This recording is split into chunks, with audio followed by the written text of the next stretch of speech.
देखो, ये इंफॉर्मेशन बहुत ज़्यादा शॉकिंग है और बहुत डराने वाली है कि टीसीएस ने अपने इतने एम्प्लॉयज़ को निकाल दिया है। करीब करीब जो हमें सुनने में आया है वो है 20,000 के करीब, और भी ज़्यादा एम्प्लॉयज़ को निकालने के फिराक में है। ठीक है, तो टीसीएस जैसी कंपनी को ये काम नहीं करना चाहिए था। देखो, कारण है उसका। टीसीएस एक टाटा की कंपनी है और ये बिजनेस समाज के लिए करते हैं, अपने बेनिफिट के लिए नहीं करते हैं। ठीक है, किसी को ठगते नहीं है या किसी में फेयर जनरेट नहीं करते हैं। ठीक है, तो ये इस तरह की कंपनी रही है। और जो पहले रतन टाटा का साइनन मिस्त्री से विवाद रहा था वो भी इसी बेसिस पे रहा था कि बिजनेस माइंड, ज्यादा बिजनेस माइंड नहीं, ठीक है, ज्यादा बिजनेस माइंड नहीं, समाज के लिए भी सोचना है। तो इतने सारे एम्प्लॉय को आपने निकाल दिया है तो इसका बहुत ही बैड इंप्रेशन जाएगा। तो और कंपनियों के बारे में हम क्या अनुमान लगा सकते हैं जो कि बिल्कुल बिजनेस माइंडेड है? देखो, सबसे पहले तो ये सुनने में आया है कि इन्होंने जो निकाले हैं वो एक्सपीरियंस बंदे हैं और उनका एक्सपीरियंस 10 से 15 ईयर्स का है। मतलब एक एक्सपीरियंस बंदे इन्होंने निकाले हैं। ठीक है, और इसके बहुत सारे मल्टीपल रीजन हैं। और मैं खुद आईटी कंपनीज में काम कर चुका हूँ, तो बहुत सारे मल्टीपल रीजन्स हैं इसमें। अमेरिका के साथ जो हमारी विवाद चला है या अमेरिका ने जो पाबंदी लगाई है वो भी एक रीजन है, और जो एक ग्लोबल स्लो डाउन आ रहा है ये भी एक रीजन है। ठीक है, देखो बच्चों, हमारा ऐसा मानना है कि टीसीएस को ये काम नहीं करना चाहिए था। ठीक है, टाटा कितना बड़ा नाम है, देखो टाटा, ये केवल नाम नहीं है, ये हम हिंदुस्तानियों का बड़ा फक्र है।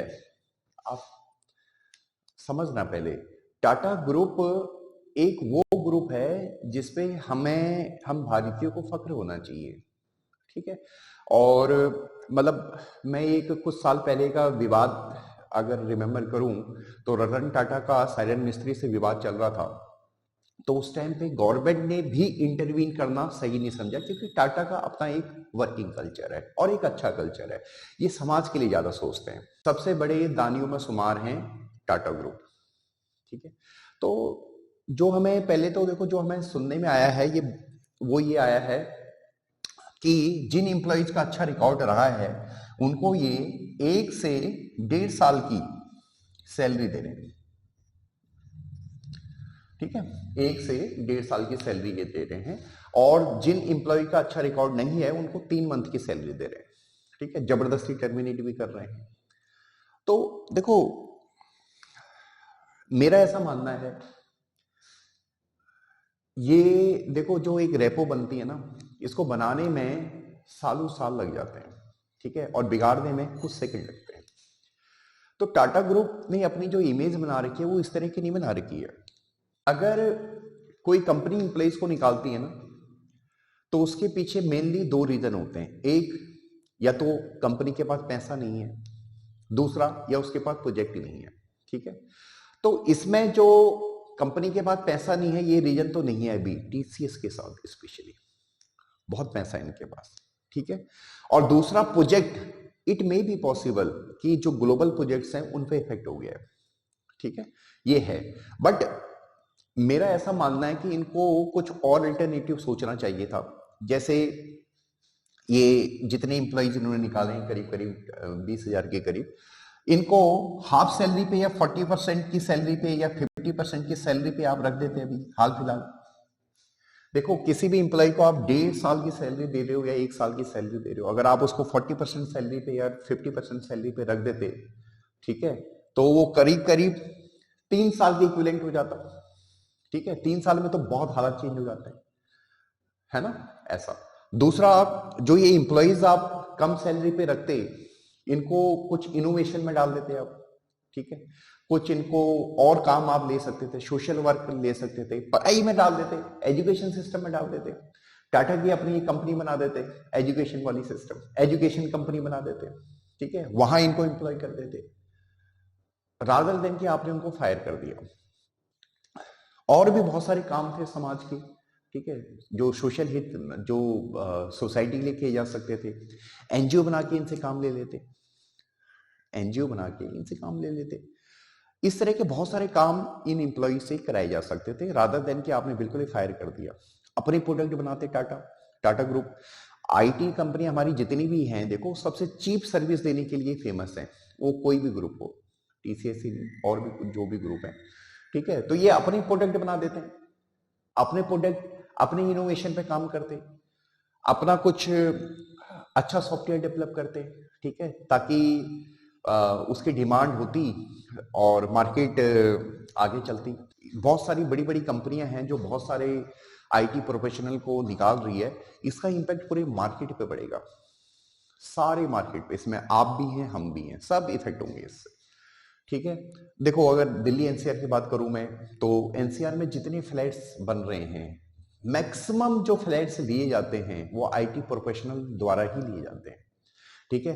रियल एस्टेट नीचे आ गया, कैब की सर्विस है, ये लोग ऑफिस आते जाते हैं, कैब की सर्विस है, ढाबा है, खाना पीना, जितना भी देखो बिजनेस सब एक दूसरे से जुड़ा हुआ है।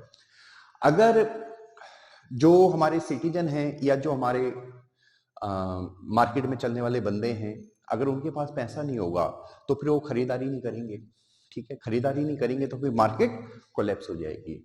इसलिए आपने देखा होगा शेयर मार्केट एक छोटे से डर से भी एकदम नीचे गिर जाता है। क्यों? क्योंकि मार्केट एक दूसरे पे बेस्ड है, ठीक है।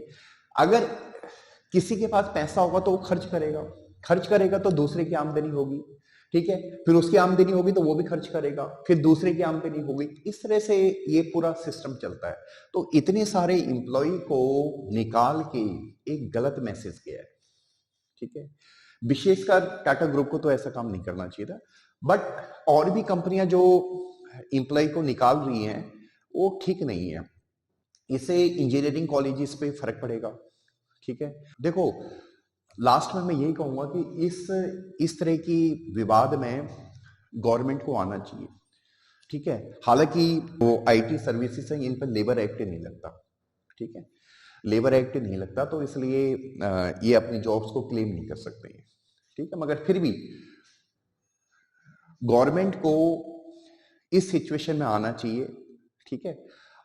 देखो मेरा ऐसा मानना है, अगर आप मान लिया किसी एम्प्लॉय की सैलरी है 50,000, 50 की है, ठीक है, हम उसे ऑप्शन दें, भाई एक तो तेरे पास ऑप्शन है कि तो बेरोजगार हो जाए, ठीक है, दूसरा ऑप्शन ये है कि आप जो है 20,000 पे काम कर लो, जिससे कि उसका मोरल भी अप रहेगा थोड़ा, भाई बिल्कुल बेरोजगार होने से तो बेटर है। और हो सकता है अगर मार्केट में ऑप्शन हो तो अपने लिए अच्छा ऑप्शन भी ढूंढ लेगा, ठीक है। तो इस तरह का ऑप्शन अपनाया जा सकता है, इससे मार्केट में जो एक डर की लहर है वो नहीं आती है, ठीक है। डर से भी मार्केट बहुत कोलैप्स करती है, डर से भी मार्केट बहुत कोलैप्स करती है, तो गवर्नमेंट को इसमें इंटरवीन करना चाहिए, ठीक है। और बाकी टीसीएस को ये काम नहीं करना चाहिए, आई थिंक सो। और इस इंफॉर्मेशन ने भी मार्केट में काफी भय पैदा कर दिया है, तो आई थिंक सो ऐसा काम नहीं होना चाहिए भाई, ठीक है। ठीक है बच्चों, भाई अब मैं इसे ये तो नहीं बोलूंगा कि होप सो आपको अच्छा लगा हो, ऐसा नहीं बोलूंगा बच्चों, ये क्योंकि ये एक बहुत अच्छी इंफॉर्मेशन नहीं है, this is not a good information. IT industry के लिए तो खासकर हमारी पूरी इकोनॉमी, पूरी जीडीपी का बहुत सारा पार्ट आईटी कंपनी पे डिपेंड करता, आईटी से आता है। अगर हम दिल्ली की बात करें, एनसीआर का जितना रीजन डेवलप हुआ है ये आईटी कंपनीज की बदौलत ही डेवलप हुआ है, आप समझो मेरी बात को पहले।